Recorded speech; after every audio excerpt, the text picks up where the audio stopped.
La chaleur de l'été français flottait dans l'air, apportant avec elle le doux parfum des lavandes qui se répandaient à travers les champs de Provence. La ville d'Avignon, surnommée la capitale des papes, devenait une destination irrésistible pour ceux qui cherchaient une combinaison de sérénité et de beauté historique. C'est là que Camille, une jeune professeure de littérature de 28 ans, décida de passer ses précieuses vacances d'été. Camille était une femme au charme délicat, avec des yeux expressifs qui cachaient une mélancolie inexplicable et de longs cheveux qui tombaient en cascades brunes sur ses épaules. Élevée à Paris, elle avait toujours été entourée par le rythme effréné de la grande ville. Cependant, quelque chose en elle aspirait à la tranquillité de la campagne, aux traditions qui semblaient disparaître avec le temps. C'est pourquoi, lorsqu'elle reçut l'invitation de sa tante pour visiter la maison ancestrale de la famille, une mât provençale située en périphérie d'Avignon, elle accepta sans hésiter. La masse était un chef-d'œuvre de l'architecture rurale française, avec ses tuiles en terre cuite, ses fenêtres avec des volets bleus et un jardin qui semblait tout droit sorti d'une peinture impressionniste. En franchissant le portail en fer forgé, Camille fut accueillie par sa tante, Madeleine, une femme âgée au visage serein, portant une robe fleurie au ton pastel.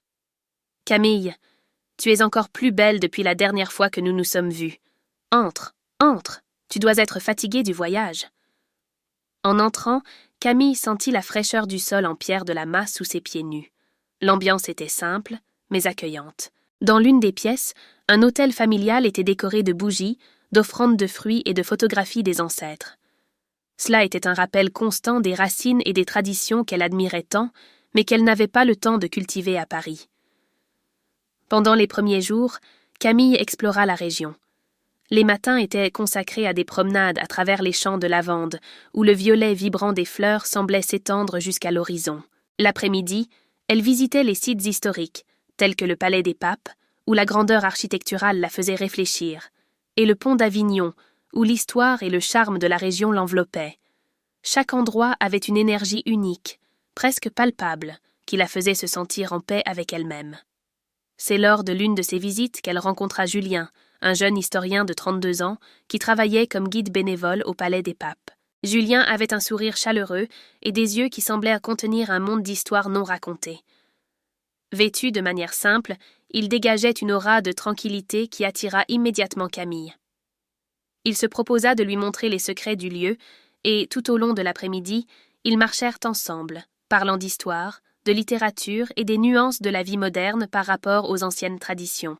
« Tu savais que chaque pierre de ce palais a été placée ici avec un but symbolique ?»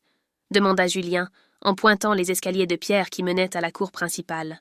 « Ce n'est pas seulement de l'architecture, c'est une façon de raconter des histoires. » Camille l'écoutait attentivement, sentant quelque chose de nouveau naître dans son cœur. Ce n'était pas seulement de l'admiration, c'était une connexion profonde, presque inexplicable. À la fin de la visite, ils échangèrent leurs numéros de téléphone, avec la promesse de se revoir. Ce soir-là, alors que le vent doux agitait les rideaux légers de la masse, Camille n'arrivait pas à cesser de penser à Julien. Il y avait quelque chose en lui qui éveillait des désirs qu'elle ne savait même pas qu'elle avait. Était-ce la manière dont il parlait, avec tant de passion et de sérénité à la fois? Ou bien la façon dont ses yeux la fixaient, comme s'il voyait quelque chose qu'elle-même ne parvenait pas à voir? Les jours suivants furent marqués par des rencontres de plus en plus fréquentes. Ils marchaient ensemble sur les sentiers menant à des vignes cachées, partageaient des repas simples dans des bistrots locaux et passaient des heures à discuter de poésie à l'ombre des oliviers. Lors de l'une de ces rencontres, Julien l'emmena dans une crique isolée, où les vagues de la Méditerranée se brisaient doucement contre les rochers dorés. « Camille, dit-il, regardant l'horizon, t'es-tu déjà demandé pourquoi on ressent de la nostalgie pour des choses qu'on n'a jamais vécues? » Elle resta silencieuse un moment, absorbant la question. « Peut-être parce qu'au fond, on sait que ces choses font partie de ce que nous sommes vraiment, » répondit-elle, se tournant pour regarder Julien. Leurs yeux se croisèrent, et à cet instant, le monde autour d'eux sembla disparaître. Le baiser arriva naturellement, comme si c'était la seule chose à faire en cet instant. Ce fut un baiser tendre, mais chargé d'émotion, comme si tous deux essayèrent de transmettre tout ce que les mots ne pouvaient exprimer. Lorsqu'ils se séparèrent, Camille ressentit un mélange de bonheur et d'anxiété. Elle savait que quelque chose avait changé en elle, mais elle savait aussi que les choses ne seraient jamais aussi simples. De retour à la masse, sa tante remarqua le changement dans le comportement de Camille. « Tu es différente, ma chérie. L'été t'a apporté quelque chose de nouveau, n'est-ce pas ?» Camille sourit simplement, ne sachant pas comment répondre. À l'intérieur d'elle, il y avait un conflit.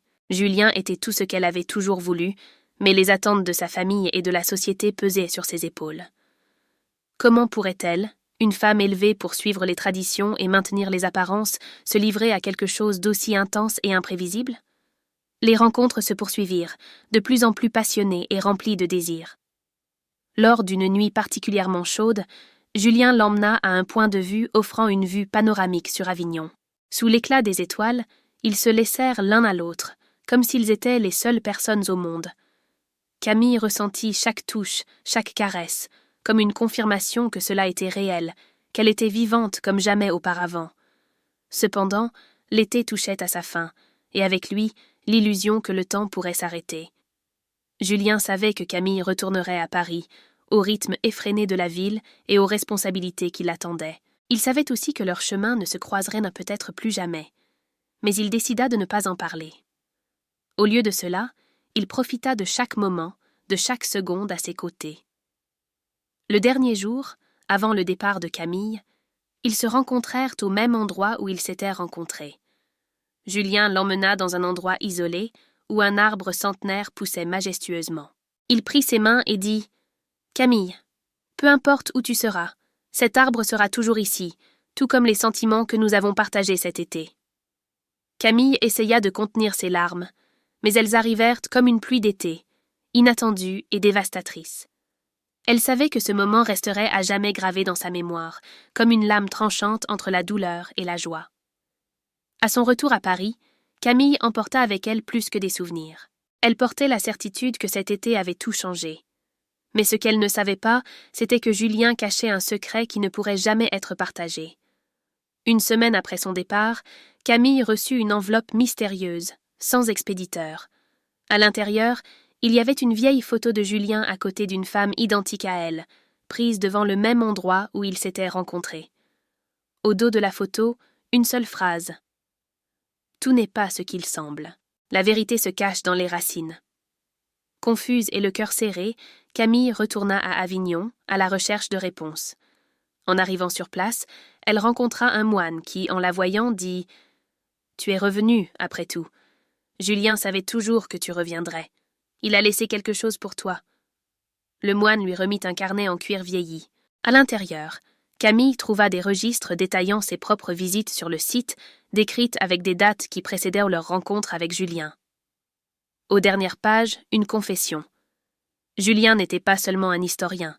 Il était un gardien spirituel du lieu, pris entre le passé et le présent, condamné à revivre le même été avec Camille pour toute l'éternité. En fermant le carnet, Camille sentit le vent souffler doucement, comme un murmure. Elle regarda l'arbre centenaire, et pendant un bref instant, vit la silhouette de Julien, souriant, avant de disparaître parmi les feuilles. L'été était terminé, mais les souvenirs et le mystère resteraient avec elle pour toujours.